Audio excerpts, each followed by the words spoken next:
할렐루야. 오늘도 주님의 큰 은혜가 우리 모두에게 함께 하시 바랍니다. 자, 오늘은 이것이 옳으니라 라는 제목으로 또 함께 은혜를 나누고자 합니다. 오늘 우리는 어버이 주일로 예배를 드리고 있습니다. 지난 주일에는 어린이 주일로 예배를 드렸는데요. 그래서인지 5월을 가정의 달이라고 부르고 있습니다. 성경을 보면 하나님께서 우리 사람을 지으시고 가정을 이루게 하셨습니다. 그래서 우리 사람은 가정에서 태어나서 가정에서 자라고 또 장성하여 또 자신의 가정을 이루고 그곳에서 자신의 자녀를 낳고 또 자녀를 기르고 살다가 또 이 세상을 떠나는 그러한 순환을 보여주고 있습니다. 그래서 이 가정은 모든 사회의 가장 기본적인 공동체로서 가정이 바로 서야 교회가 바로 서고 또 가정이 바로 서야 궁극적으로 하나님의 나라가 바로 설 수가 있습니다. 그러면 우리의 가정은 어떻게 해야 하나님이 원하시는 가정을 이루고 하나님이 주시는 복을 받을 수 있을까요? 오늘 본문에는 이것이 옳으니라 라고 하시면서 하나님이 원하시는 가정을 이루는 비결을 가르쳐주고 계십니다. 하나님께서 옳다라고 인정하시는 가정은 바로 우리가 장차 들어갈 천국을 미리 맛볼 수 있는 가정 천국이 될 수가 있습니다. 오늘 말씀을 통해서 우리의 가정마다 하나님께서 옳다라고 인정하시는 가정 천국의 축복을 받으시기를 주님의 이름으로 축원합니다. 자, 그러면 우리가 이 하나님께서 옳다라고 인정하시는 가정을 이루려면 어떻게 해야 할까요? 첫 번째로 우리는 믿음으로 하나님이 주시는 축복의 통로가 되어야 합니다. 우리의 가정에는 놀라운 하나님의 축복이 약속되어 있다라는 사실을 알아야 합니다.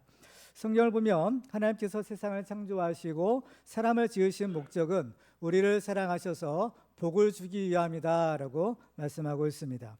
창세기 1장 27절과 28절에 보면 이렇게 기록합니다. 하나님이 자기 형상 곧 하나님의 형상대로 사람을 창조하시되 남자와 여자를 창조하시고 하나님이 그들에게 복을 주시며 하나님이 그들에게 이르시되 생육하고 번성하여 땅에 충만하라 땅을 정복하라 바다의 물고기와 하늘의 새와 땅에 움직이는 모든 생물을 다스리라 하시니라. 아멘. 하나님께서 우리 인간을 처음에 지으실 때부터 우리 인간에 복을 주기로 작정하셨는데, 그런데 하나님께서 주시고자 하는 복은 바로 이 가정을 통해서 주시는 복이었습니다. 그래서 하나님께서 우리 인간을 처음 만드셨을 때 바로 흙으로 사람을 빚어서 남자를 먼저 지으셨습니다. 그런데 창세기 2장 18절에 보면 하나님께서 이렇게 말씀합니다. 여호와 하나님이 이르시되 사람이 혼자 사는 것이 좋지 아니하니 내가 그를 위하여 돕는 배필을 지으리라 하시니라. 왜 사람이 혼자 사는 것이 좋지 않다라고 하셨을까요? 그 이유는 하나님께서 주시고자 하는 복을 받으려면 바로 여자가 있어야만 하기 때문입니다. 하나님께서 사람에게 주신 복은 생육하고 번성하여 땅에 충만하라라는 축복이었습니다. 그런데 이렇게 생육하고 번성하는 축복은 남자 혼자서는 할 수가 없는 것입니다. 이것은 여자 혼자서도 또한 할 수가 없는 것이죠. 그래서 하나님께서는 이 아담의 갈빗배로 바로 여자를 만드시고 이 둘을 결혼시켜서 가정을 이루게 하신 것입니다. 그래서 이 가정은 하나님이 주시는 바로 이 축복의 통로요, 축복의 보금자리다라는 사실을 알 수가 있습니다. 근데 문제는 이렇게 하나님의 큰 복을 받은 사람이 그만 마귀의 유혹에 넘어가서 범죄하고 에덴 동산에서 쫓겨나고 말았습니다. 그래서 이 아담의 가정의 후손들은 그 아담이 범한 죄의 저주 아래 놓이게 되었는데, 이것을 신학적인 용어로는 원죄를 받았다, 원죄 아래 있다라고 말합니다. 근데 성경을 보면 놀라운 반전이 일어납니다. 그것은 하나님께서 아브라함을 택하시고 아브라함에게 복을 근원이 되는 축복을 주신 겁니다. 창세기 12장 2절과 3절에는 하나님께서 아브라함에게 주시는 축복이 기록되어 있습니다. 우리 같이 한번 읽어볼까요? 시작.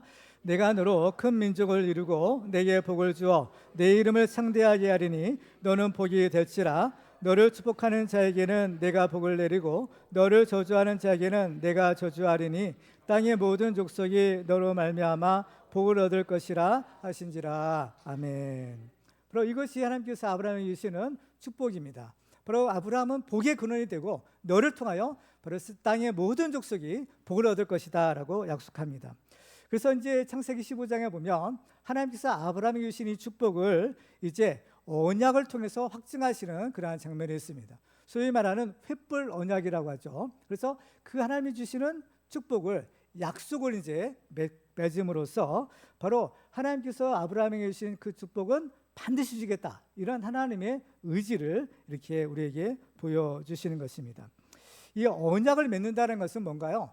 언약의 당사자들끼리 그 언약에 매인다라는 것을 의미합니다. 바로 그 언약을 반드시 지킬 의무가 생기는 겁니다. 그래서 하나님께서는 아브라함에게 약속하신 축복을 주시는 의무를 스스로 지으셨던 거죠. 그래서 뭐냐? 반드시 하나님께서 아브라함이 약속한 축복을 주시겠다라는 그러한 하나님의 뜻인 것입니다. 그래서 이 아브라함이 99세 때 보면 하나님이 아브라함에게 할례를 받으라라는 그러한 명령을 내리셔요. 이 할례의 의미는 바로 언약의 표징이었습니다. 하나님께서 아브라함과 맺은 그 언약, 그것에 눈에 보이는 증거, 표징으로서 할례를 받으라 하신 것입니다. 그래서 이 언약은 아브라함뿐만 아니라 아브라함의 후손들도 그 언약의 당사자가 되는 것이에요. 창세기 17장 7절에 보면 내가 내 언약을 나와 너 및 내 대대 후손 사이에 세워서 영원한 언약을 삼고 너와 내 후손의 하나님이 되리라 하십니다. 이것은 하나님께서 아브라함만 축복하시는 것이 아니라 너희의 후손들까지 영원히 축복하시겠다라는 그러한 하나님의 약속이신 겁니다. 그래서 하나님께서는 이 사실을 우리들도, 사람들도 알 수 있도록 할례를 받게 하신 겁니다. 그래서 창세기 17장 9절 이하를 같이 한번 읽어볼까요? 시작. 하나님이 또 아브라함에게 이르시되 그런즉 너는 내 언약을 지키고 내 후손도 대대로 지키라. 너희 중 남자는 다 할례를 받으라. 이것이 나와 너희와 너희 후손 사이에 지킬 내 언약이니라. 너희는 포피를 배워라. 이것이 나와 너희 사이에 언약의 표징이니라. 아멘. 그러니까 하나님께서는 아브라함에게 복을 주시되 아브라함에게만 주시는 것이 아니라 아브라함의 후손들에게까지 복을 주신다라는 사실을 우리는 알 수가 있습니다. 이처럼 하나님께서 우리에게 주시는 복은 우리의 당대에만 그치는 것이 아닌 우리의 후손들 자손 대대로 주시는 영원한 축복임을 믿으시기 바랍니다. 그래서 하나님께서는 그 언약을 반드시 지키시는 신실하신 하나님이십니다. 오늘 이마누엘 찬양대가 바로 이 신실하신 하나님에 대해서 찬양했는데, 바로 하나님은 신실하신 분이세요. 신실하신 분이다라는 것은 그 언약, 약속을 반드시 지키신다라는 것입니다. 그래서 하나님께서 아브라함을 축복하시고 또 아브라함의 후손들까지 하나님이 복을 내리시는 것을 보게 됩니다. 창세기 26장 24절에 보면 하나님께서 이삭이 나타나서 아브라함의 아들이죠. 바로 이러한 축복의 약속을 주시는 것을 볼 수가 있습니다. 같이 한번 읽어볼까요? 시작. 그 밤에 여호와께서 그에게 나타나 이르시되 나는 내 아버지 아브라함의 하나님이니 두려워하지 말라. 내 종 아브라함을 위하여 내가 너와 함께 있어 내게 복을 주어 내 자손이 번성하게 하리라 하신지라. 아멘. 하나님이 이삭에게도 이 축복을 약속하시는데 누구를 위해서라고 하십니까?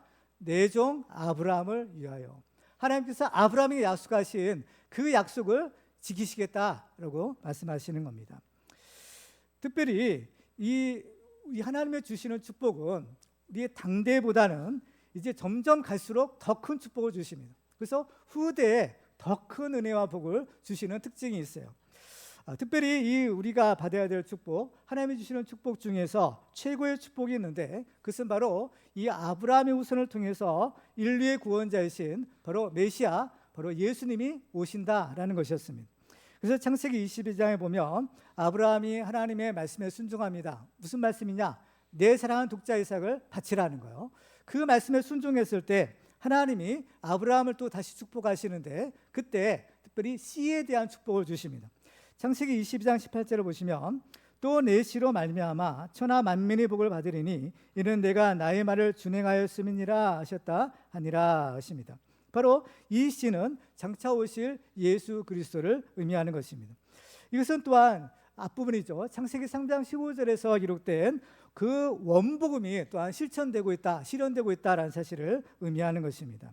그런데 이 원복음이든 하나님께서 아브라함에게 주신 약속이든 그 약속이 실제로 이루어지기까지는 오랜 세월이 필요했다라는 것입니다. 그렇죠? 이것은 한두 세대만으로는 불가능한 것입니다. 그래서 하나님께서는 이렇게 말씀하시죠. 출애굽기 20장 6절을 같이 읽겠습니다. 시작. 나를 사랑하고 내 계명을 지키는 자에게는 천대까지 은혜를 베푸느니라. 아멘. 하나님은 천대에 이르도록, 그죠? 그 언약을 성실하게 이루시고 그 복의 복을 더하여 주신다라고 하시는 겁니다. 그래서 우리는 이 성경을 통해서 하나님께서 우리에게 주시는 이 축복의 법칙, 축복의 원리를 발견할 수가 있는데요. 그것은 하나님께서는 이 언약을 이루시고 그 언약을 통하여 우리 가정을 축복하신다라는 사실인 겁니다. 그래서 성경은 바로 하나님은 반드시 그 언약을 지키시는 신실하신 하나님일 것을 증언합니다. 그래서 이 아브라함이 하나님께 복을 받은 것처럼 그 후손인 다윗이 또 하나님의 큰 복을 받게 되는데, 다윗은 하나님의 마음에 맞는 사람이라고 했죠. 그 마음에 합한 사람이 되어서 하나님의 복을 받습니다. 특별히 다윗이 하나님을 사랑하는 마음으로 이 하나님의 성전을 건축하고자 하는 소원을 품었을 때 하나님께서는 다윗에게 다윗 언약이라는 놀라운 축복을 약속하십니다. 사무엘하 7장 16절에 그 내용이 있는데요. 한번 같이 읽어볼까요? 시작. 내 집과 내 나라가 내 앞에서 영원히 보존되고 내 왕위가 영원히 견고하리라 하셨다라. 이 다윗의 후손에게서 계속해서 왕들이 나올 것이다 라고 말씀합니다. 그런데 우리 이스라엘 역사를 살펴보면 이 다윗의 후손들 중에는 물론 좋은 왕도 있지만 그렇지 않은 왕도 있는 것입니다. 예를 들면 솔로몬의 아들인 르호보암이나 그 아들인 아비암, 이런 왕들은 하나님 앞에서는 그리 좋은 왕이 아니었어요. 그래서 열왕기상 15장 3절에는 이 아비암에 대해서 이렇게 기록합니다. 아비암이 그의 아버지가 이미 행한 모든 죄를 행하고 그의 마음이 그의 조상 다윗의 마음과 같지 아니하여 그의 하나님 여호와 앞에 온전하지 못하였으나 라고 하십니다. 그러니까 이 하나님의 축복의 기준이죠. 하나님께서 원하시는 왕의 기준은 다윗이었던 겁니다. 그래서 다윗만큼만 하면 하나님께서 복을 주시는 거고, 하나님께서 어떻게 보면 그 합격인 거예요. 하나님의 그 기준에. 그런데 보면은 다윗의 마음과 같지 않았다는 겁니다. 그러니까 기준 미달인 것이죠. 그럼에도 불구하고 중요한 사실이 있습니다. 그럼에도 불구하고 하나님이 은혜를 베푸셨다라는 겁니다. 이어지는 열왕기상 15장 4절을 보면 이렇게 기록합니다. 그의 하나님 여호와께서 다윗을 위하여 예루살렘에서 그에게 등불을 주시되 그의 아들을 세워 뒤를 잇게 하사 예루살렘을 견고하게 하셨으니 이는 다윗이 옛사람 우리아의 일 외에는 평생의 여호와 보시기에 정직하게 행하고 자기에게 명령하신 모든 일을 어기지 아니하였음이라 하시면, 다윗을 위하여라는 거죠. 사절에 보면 다윗을 위하여 예루살렘에서 그에게 등불을 주셨다라는 겁니다. 요새 등불이라는 것은 생명, 또 후손, 여러 가지 영혼으로 생각할 수 있는데, 바로 하나님께서 이 다윗의 후손의 대를 끊지 아니하시고 다윗을 위하여 그에게 바로 이 왕들이 계속해서 나오게 하셨다라고 하시는 겁니다. 그러니까 여기서 보면 중요한 하나님의 어떤 그 법칙, 그 원리를 우리가 발견할 수가 있는데요. 하나님께서는 가능하면, 될 수 있으면 우리의 좋은 점을 보려고 하신다. 사람마다 장점이 있고 단점이 있습니다. 그런데 하나님께서는 단점보다는 장점을 보기를 원하신다라는 사실인 겁니다. 그래서 오늘 본문에도 보면 하나님은 이 아비야, 이 못된 아비야만 보는 것이 아니라 그 아비야의 조상이죠. 그 다윗을 보시고 그 다윗과 맺은 언약을 기억하시는 겁니다. 그렇죠? 바로 이것이 하나님의 사랑이요 하나님의 축복인 것입니다. 마태복음 1장에 보면 예수님의 족보가 기록되어 있는데, 마태복음 1장 7절에 보면 이렇게 기록하고 있어요. 솔로몬은 르호보암을 낳고 르호보암은 아비야를 낳고 아비야는 아사를 낳고. 그러니까 이 르호보암이나 아비야가 예수님의 족보에 들어갔다라는 겁니다. 우리가 생각할 때는 이러한 못된 왕들은 예수님의 족보에서 사실은 빠져야 마땅할 것인데, 바로 이 사람들이 이 예수님의 족보 가운데 들어갔다는 겁니다. 그러니까 이 조상들로부터 물려받은 축복이 자기의 행위보다 훨씬 더 크구나라는 사실을 발견할 수가 있는 것입니다. 그러니까 이 하나님께서 이 언약을 맺으시고 축복하신다는 것은 뭐냐? 하나님께서 반드시 축복하시겠다라는 것을 의미하는 것입니다. 그렇죠? 무슨 일이 있어도 축복하겠다. 이것이 언약을 맺으신 하나님의 뜻인 것입니다. 그러니까 하나님께서 우리를 축복하시는 것은 바로 무조건인 것입니다. 하나님께서 우리에게 내가 너를 축복하겠다 약속하셨으면 그 약속대로 어때요? 우리의 상태, 우리의 상황, 상관없이 하나님께서는 복의 복을 더하여 주시는 겁니다. 이것이 하나님의 축복인 것입니다. 그러니까 무조건적인 축복인 것이죠. 하나님께서 한번 축복하기로 작정한 사람은 그래서 아무도 당해낼 수가 없는 것입니다. 하나님이 집요하리라까지 쫓아다니시면서 복을 주시면 누가 당할 수 있겠습니까? 바로 우리가 이런 사람이 되기를 바랍니다. 우리가 바로 이러한 하나님의 축복을 받으시기를 바랍니다. 우리가 이러한 영원한 하나님의 축복을 받으려면 한 가지 조건이 있습니다. 그것은 바로 우리가 하나님을 믿음으로 하나님의 언약 백성이 되는 것입니다. 하나님께서 언약을 통해서 축복하신다고 하셨습니다. 그렇기 때문에 우리가 이 하나님의 축복의 언약 가운데 들어가기 위해서는 바로 하나님을 믿어야 되는, 그죠? 바로 우리의 결단이 필요한 것입니다. 그래서 우리가 이 믿음으로써 하나님의 언약 백성의 축복을 받게 되는 것입니다. 그래서 하나님의 복을 주신 사람들을 보면 예외 없이 다 그 믿음을 통해서 하나님께 복을 받은 사람들인 것입니다. 아브라함이 이렇게 복의 근원이 되었던 것도 바로 그가 하나님을 믿었기 때문이다 라고 말씀합니다. 창세기 15장 6절에 보면 아브라함이 여호와를 믿으니 여호와께서 이를 그의 의로 여기시고 라고 하셨습니다. 모든 축복의 비밀이 바로 이 믿음에 있는 것입니다.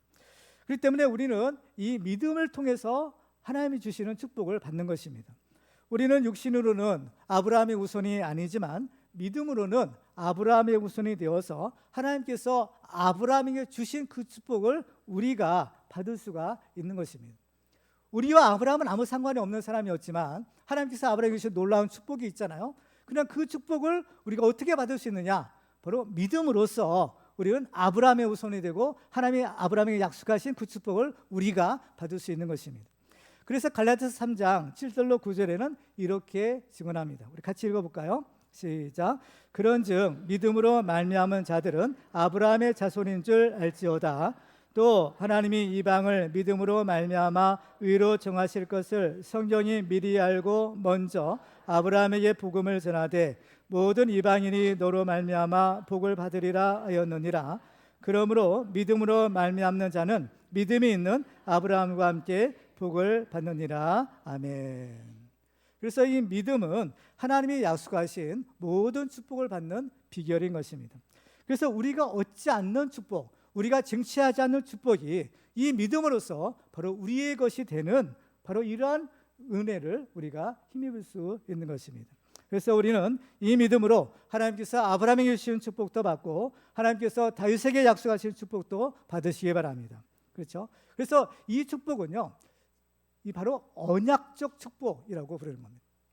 이 축복은요, 하나님이 약속하신 축복인 거예요. 그렇기 때문에 이 축복은 이 믿음 안에 있는 사람들에게는 무조건 복을 주시는 것입니다. 특별히 우리가 예수님을 믿게 되면 우리는 이 모든 것보다 더 큰, 제일 큰 축복을 받게 되는데 바로 그것이 예수 그리스도의 피로 얻은 언약의 축복입니다. 누가복음 22장 20절에 보면 성만찬을 제정하실 때 이렇게 말씀하세요. 저녁 먹은 후에 잔도 그와 같이 하여 이르시되 이 잔은 내 피로 세우는 새 언약이니 곧 너희를 위하여 붓는 것이라. 하나님께서 복을 주실 때 반드시 약속, 언약을 맺으시고 복을 주신다고 했는데 바로 예수님도 이제 우리들에게 이 언약을 맺으시는 겁니다. 바로 자신의 피로써 세운 새 언약을 체결하여 주시는 거죠. 그래서 하나님께서 아브라함과 맺은 언약도 지키시고 다윗과 맺은 언약도 지키시는 것처럼 하나님께서는 예수 그리스도의 피로 맺은 그 언약도 반드시 지키시는 것입니다. 그래서 우리는 예수님을 믿음으로 그 피로 죄사함을 얻고 하나님의 자녀가 되어 영원한 하나님 나라를 상속받을 수 있는 축복의 주인공이 될 수가 있는 것입니다. 바로 이것이 하나님께서 우리 믿음의 가정에 주시는 축복입니다. 그래서 우리의 가정도 바로 이러한 축복을 받기 위해서는 믿음의 가정이 되어야 합니다. 온 가족 식구들이 다 여호와 하나님을 믿음으로 가정 천국의 축복을 받아야 됩니다. 그리고 우리의 자녀들에게 이 믿음의 유산을 물려줘야 됩니다. 하나님께서 우리에게 주신 축복은 우리의 당대만이 아니라 후손들에게까지 물려주는 영원한 축복이라고 했습니다. 그런데 우리가 애써 얻은, 또 우리 조상들로부터 받고 또 우리가 애써 쟁취한 그 귀한 하나님의 축복을 물려줘야 되는데 우리의 후손들이 만약에 믿음이 없다면 그 축복을 어떻게 물려줄 수 있겠습니까? 정말 안타까운 일이 아닐 수가 없는 것입니다. 그렇기 때문에 우리들은 우리 자신도 복을 받고 우리가 받은 이 축복을 우리 후손들에게 반드시 물려주는 이 사명을 감당해야 될 줄로 믿습니다. 마귀가 누리는 것이 바로 우리의 자녀들을 누린다고 했습니다. 그래서 우리들은 예수님 오실 때까지 믿음으로 우리의 가문을, 우리의 가정을 지켜야 될 줄로 믿습니다. 그래서 우리 모두 아브라함처럼 다윗처럼 믿음으로 하나님의 주신 축복을 받아 천대에 이르는 믿음의 명문가문 다 이루시기를 주님의 이름으로 축원합니다. 두 번째로 하나님께서 원하시는 가정을 이루려면 부모에 대한 자녀의 사명을 감당해야 합니다. 모든 축복에는 반드시 사명이 따르는 것처럼 우리의 가정이 하나님의 축복의 통로가 되기 위해서는 그 가정을 이루는 가족 구성원들이 감당해야 될 사명이 있다라는 것을 우리에게 가르쳐 줍니다. 오늘 본문은 특별히 부모님과 자녀의 관계에 대해서 말씀하고 있는데 먼저 자녀들에게 이렇게 말씀합니다. 자, 1절을 같이 읽어볼까요? 시작. 자녀들아, 주 안에서 너희 부모에게 순종하라. 이것이 옳으니라. 아멘. 자녀들이 부모님에게 순종하는 것은 모든 인간에 따라야 될 보편적인 진리입니다. 그렇기 때문에 하나님을 믿지 않는 사람도 부모님께 순종하는 것을 매우 중요한 덕목으로 여기고 있습니다. 특별히 이제 유교 사회에서는 이 효를 굉장히 강조하고 있죠. 그렇다면 우리 기독교나 다른 사람들이나 다를 바가 뭐가 있느냐라고 느껴질 수가 있을 것입니다. 그렇지만 오늘 우리가 주목할 단어는 바로 주 안에서라는 겁니다. 자녀들아, 주 안에서 너희 부모에게 순종하라라고 하십니다. 바로 이 주 안에서라는 말은 과연 무슨 뜻이냐? 몇 가지 의미로 우리가 해석해 볼 수가 있는데, 첫 번째로 이 주 안에서라는 말은 부모님을 순종하는 것은 주님이 주신 명령이기 때문에 반드시 지켜야 된다라는 것이에요. 그리고 또 한 가지, 주 안에서라는 것은 우선순위를 의미할 수 있습니다. 그러니까 그 주님의 말씀에 대한 순종이 그 부모에 대한 순종보다 앞서야 된다는 것. 굳이 순서를 따지다 보면 하나님, 또 하나님을 공경하는 것과 하나님의 말씀에 대한 순종이 부모 공경과 부모에 대한 순종보다는 어때요? 순서를 따지자면 굳이 먼저 앞서야 된다라는 겁니다. 그렇기 때문에 예를 들면 부모님들이 교회 가지 말라, 이런 말이 있으면 어때요? 이런 경우에 또 적용이 될 수 있는 거겠죠. 그리고 또 한 가지 주 안에서라는 말은 무슨 뜻인가 하면 바로 하나님이 우리에게 주신 축복이 있습니다. 근데 하나님이 주시는 그 축복의 계승자요, 또 언약의 계승자가 누구냐? 바로 부모님이라는 겁니다. 그래서 그 축복은 대를 이어서 내려오는 것이라고 했잖아요. 그러니까 그 하나님께서 주시는 그 축복을 어때요? 우리의 부모 세대가 먼저 받아서 그 축복을 우리의 세대에, 또 그 다음 세대에 물려주는 겁니다. 그러니까 우리 부모님들은 어떤 존재냐? 하나님의 축복을 먼저 받은 존재예요. 그러니까 하나님의 그 축복을 먼저 받아서 그 축복을 다음 세대에 이렇게 물려주는 축복의 일종의 중개자인 겁니다. 그러니까 하나님의 축복의 중개자. 그래서 이 하나님의 축복과 언약이 같이 나오는 거죠. 하나님의 축복의 중개자로서 우리가 어떻게 해요? 그 부모님에게 순종하라는 거예요. 왜냐? 하나님의 그 축복을 물려받기 위해서는 부모님에게 순종하는 것이 필요하다라는 겁니다. 그렇죠? 그러니까 하나님께서 주시는, 대대에 주시는 그 축복이 바로 일단 나의 것이 되려면 우리의 부모에게 먼저 순종함으로써 그 축복을 받을 수 있다는 것을 의미하는 것입니다. 따라서 이 부모를 공경하는 것은 우리 인간의 도리를 넘어서 하나님의 축복의 어떤 원리, 비밀을 의미하는 것입니다. 그래서 오늘 본문에 보면 뭐라고 하십니까? 자녀들아, 주 안에서 너희 부모에게 순종하라. 이것이 옳으니라 라고 하십니다. 이 순종이 축복의 비밀인 겁니다. 그래서 조금 전에도 말씀드렸듯이 그 축복을 이어받기 위해서는 반드시 이 순종이 필요하다라고 했죠. 그래서 우리가 부모님을 공경할 때 바로 그 말씀에 순종함으로써 모든 언약의 축복을 받는 겁니다. 그래서 이 성경을 보면 예수님도 순종하셨다라고 하세요. 히브리서 5장 8절과 9절에 보면 그가 아들이시면서도 받으신 고난으로 순종함을 배워서 온전하게 되셨은즉 자기에게 순종하는 모든 자에게 영원한 구원의 근원이 되시고 라고 하십니다. 그래서 이 예수님의 순종이 우리가 하나님에 대한 순종의 모델이 되는데, 예수님의 순종은 그야말로 십자가를 지고 죽기까지 하는 절대적인 순종을 보여주시는 겁니다. 그리고 예수님은 영적인 하나님 아버지에게 뿐만 아니라 육신의 부모님들에게도 순종하셨다라고 해요. 누가복음 2장 51절에 보면 예수께서 함께 내려가사 나사렛에 이르러 순종하여 받으시더라라고 하십니다. 육신의 부모님에게도 순종하여 받으셨다라고 하십니다. 여러분은 어떠신가요? 여러분은 여러분의 부모님에게 순종하고 계십니까? 여러분의 자녀들은 또 여러분에게 순종하고 있습니까? 바로 이 순종이 하나님의 축복을 받는 비결이요, 또 하나님의 축복을 물려주는 또한 비결입니다. 우리는 오늘 주신 말씀처럼 주 안에서 부모님께 순종함으로 하나님 보시기에 올바른 가정을 이루고 하나님의 주신 축복을 받는 축복의 주인공들 되시기를 주님의 이름으로 축원합니다.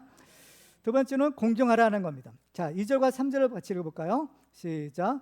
내 아버지와 어머니를 공경하라. 이것은 약속이 있는 첫 계명이니 이로써 내가 잘되고 땅에서 장수하리라라고 하십니다. 아버지, 내 부모님께 순종하라 하시고 또 2절에는 내 아버지와 어머니를 공경하라 하십니다. 이 순종과 공경 좀 비슷한 말인 것 같은데, 그렇죠? 이 순종은 그냥 말로 그 말을 잘 따르는 것이죠. 복종하는 것입니다. 근데 공경한다라는 말은 이것은 조금 이 순종보다는 조금 한 단계 위인 겁니다.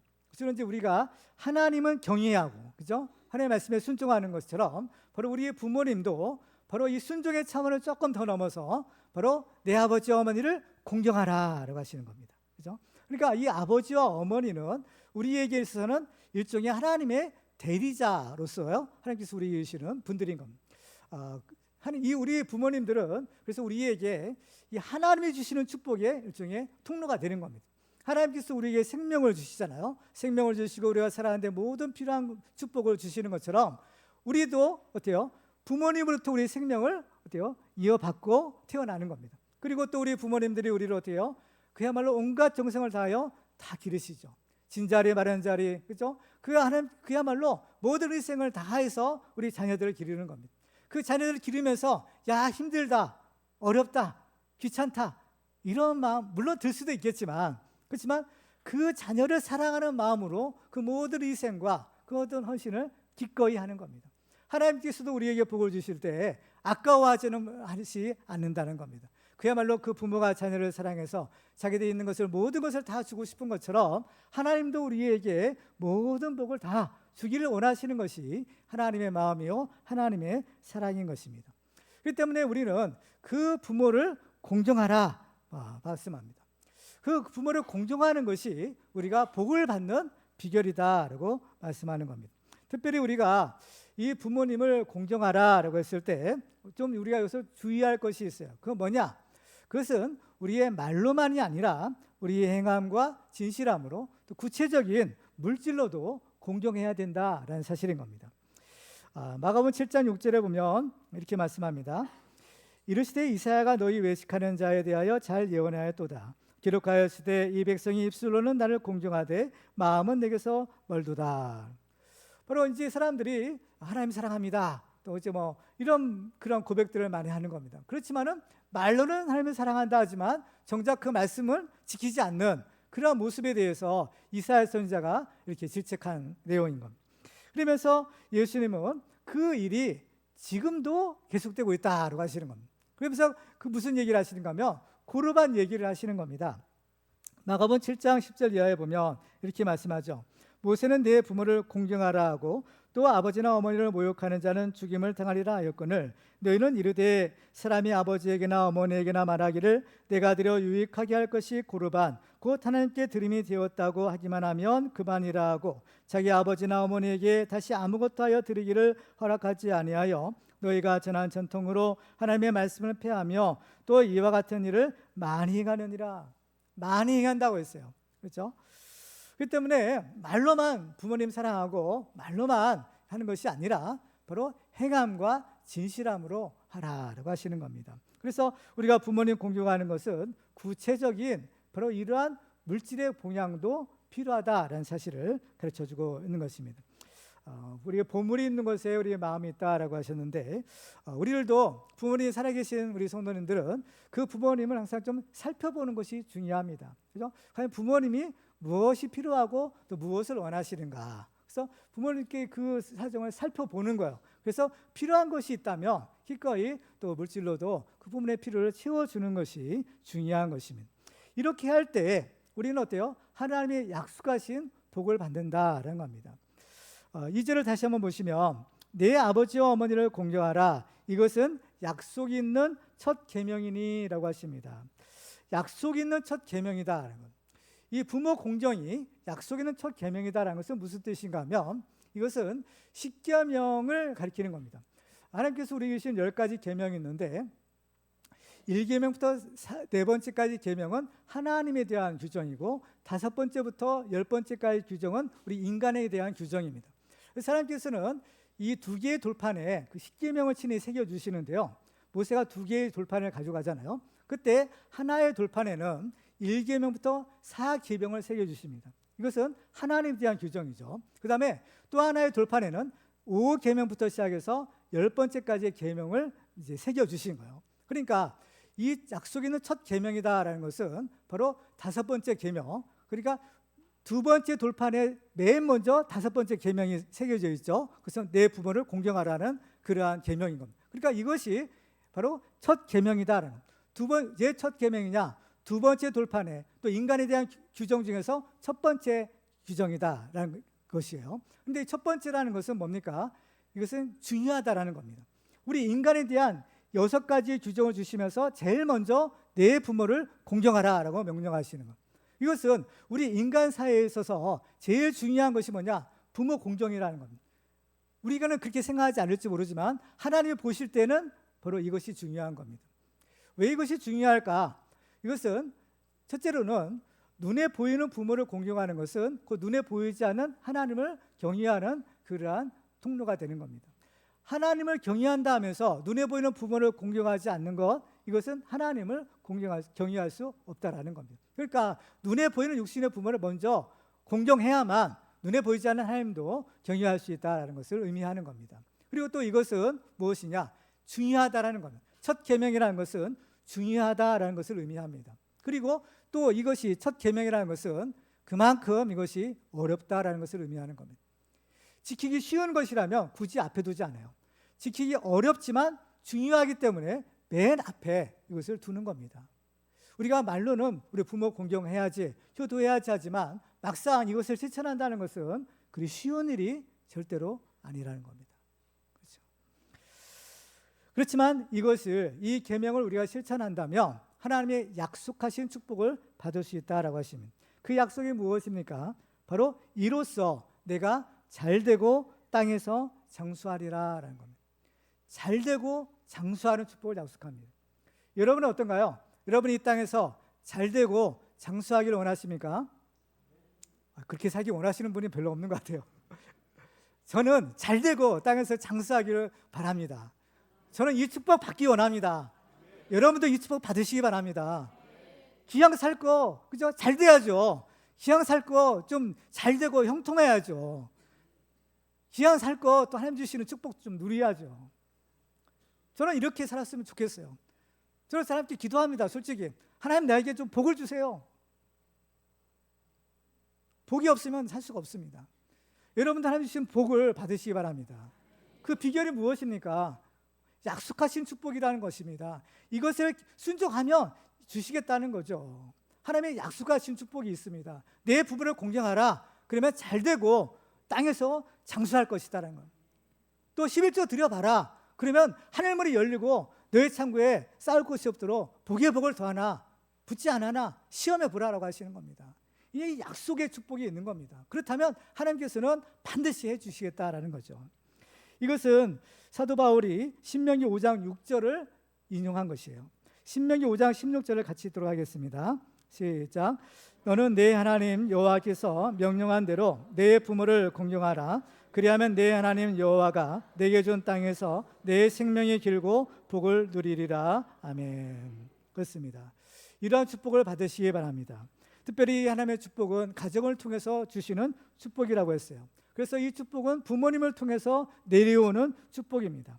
그래서 성경을 보면 이 축복과 관련해서 장자권이라는 것이 굉장히 중요한 의미가 있었어요. 그래서 이 야곱이 그 형 에서에게 그 장자권을 뺏으려고 이렇게 아주 집요하게 이렇게 노력했던 이유가 있어요. 그것은 바로 아버지로부터 조상들로부터 내려오는 하나님의 축복을 받으려고 했기 때문인 것입니다. 이 부모님에게는 자녀에 대한 축복권이 있다고 합니다. 그래서 이 부모님들은 하나님을 대신해서 그 자녀를 축복해 줄 수가 있는 것입니다.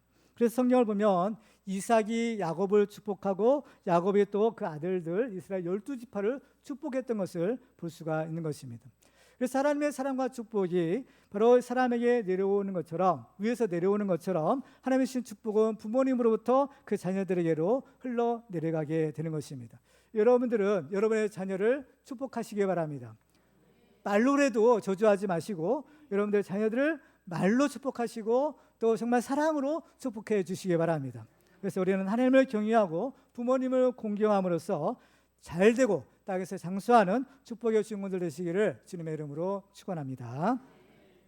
마지막으로 하나님이 원하시는 가정을 이루려면 자녀에 대한 부모의 사명을 감당해야 합니다. 오늘 본문에는 또한 우리 부모님들이 자녀들에게 어떻게 해야 될 것인가라는 것을 이렇게 말씀합니다. 우리 4절을 같이 읽어볼까요? 시작. 또 아비들아 너희 자녀를 노엽게 하지 말고 오직 주의 교훈과 훈계로 양육하라. 아멘. 우리 자녀에 대한 가르침이요. 이것은 내용상 두 부분으로 이루어졌는데요. 하나는 하지 말라라는 소극적인 명령이고 또 하나는 하라라는 적극적인 명령입니다. 먼저 소극적인 명령은 무엇인가 하면 또 아비들아 너희 자녀를 노엽게 하지 말고 라고 했습니다. 자녀를 노엽게 하지 말아라라는 겁니다. 우리 자녀들이 노여워할 때가 있어요. 그렇죠? 근데 그 자녀를 노엽게 해서는 안 된다는 겁니다. 왜냐? 자녀를 노엽게 하지 말라라고 하면서 다른 부분 성경에서는 낙심할까 두렵다는 겁니다. 자녀들이 노여워하게 되면 낙심하게 되는 겁니다. 절망하게 되는 것이에요. 그러면 왜 자녀들이 노여워할까? 가장 중요한 이유가 있습니다. 그것은 바로 그 부모에게 있는 거죠. 그 부모님들이 자기 역할을 잘못하기 때문인 겁니다. 오늘 본문에서도 자녀들에게 너희 부모에게 순종하고 내 아버지와 어머니를 공경하라 하신 말씀이 있는데 여기에는 한 가지 기록되지 않는 전제 조건이 있어요. 그건 뭐냐? 그것은 부모가 먼저 그 자녀를 사랑하고 은혜를 베풀라라는 겁니다. 부모가 자녀를 사랑하는 것은 이건 너무나 당연한 것이죠. 이건 사람과 사람 사이에서는 물론이거니와 심지어 동물 세계에서도 이것은 당연한 것입니다. 그래서 동물들도 그 새끼를 낳고 기를 때 얼마나 지극정성이에요. 그와 같이 사랑은 내리사랑이라고 하는 것처럼 그 부모가 자식을 사랑하는 것은 너무나 이건 자연스럽고 또 당연한 것이에요. 그렇기 때문에 누가 굳이 뭐 부모 내 자녀 사랑하라 하지 않아도 그게 자연스럽게 하는 겁니다. 그죠? 저절로 다 하고 있어요. 그런데 너무나 당연한 것이지만 간혹 가다 보면 이러한 당연한 원리가 지켜지지 않는 경우도 종종 있는 것입니다. 예를 들면 부모님 자신은 자기가 말한 대로 살지도 않으면서 자녀들에게만 그렇게 살도록 강요할 때 자녀들은 거기에 거부감을 느끼게 되고 그 권위에 반항심을 갖게 되는 것입니다. 그리고 이 부모의 의무를 다하지 않으면서 자녀들에게만 부모를 공경하라고 할 때도 거부감을 느낄 수 있는 겁니다. 예를 들면 이제 3대가 있을 수 있어요. 바로 할아버지가 있고 아버지가 있고 또 아들들 이 3대가 있을 수가 있는데 바로 이 아버지 대해서 그 자녀들에게는 야 성경에 내 부모를 공경하라고 했으니까 너는 나를 공경해야 돼, 효도해야 돼 라고 하면서 정작 자기 자신은 할아버지에게 어때요? 아무것도 안 하는 거야. 요즘 아이들은 부모님에게 효도를 하려고 해도 어떻게 효도해야 되는지를 모른다라는 말이 있습니다. 왜냐하면 자기 부모님이 할아버지 할머니에게 효도하는 것을 보지 못하기 때문이다라고 합니다. 우리가 부모로서 자녀들에게 참으로 부끄러운 모습을 때로는 보여주기도 하고 또 본의 아니게 자녀들에게 상처 주는 말이나 행동을 하기도 합니다. 그렇기 때문에 우리들은 부모를 공경하라 하기 전에 먼저 우리가 우리의 자녀들을 노엽게 한 일이 없는가 그것을 한번 살펴보고 바로 회개할 필요가 있는 것입니다. 사실 우리의 믿음을 우리 후손들에게 물려줘야 되는데 이 믿음의 부모들은 그 자녀들에게 하나님의 축복을 물려줄 수 있는 그러한 가장 어떻게 보면 도움이 될 수 있는 그러한 어떻게 보면 하나님께 나아가는 믿음의 디딤돌이 될 수 있는 반면에 오히려 그 반대로 하나님께 나아가는 그 믿음의 걸림돌이 또한 될 수도 있다라는 사실을 우리가 알아야 됩니다. 믿음의 가정에서 자랐지만 그 부모님을 보니까 이거 하나님을 믿는 거 별거 아니구나.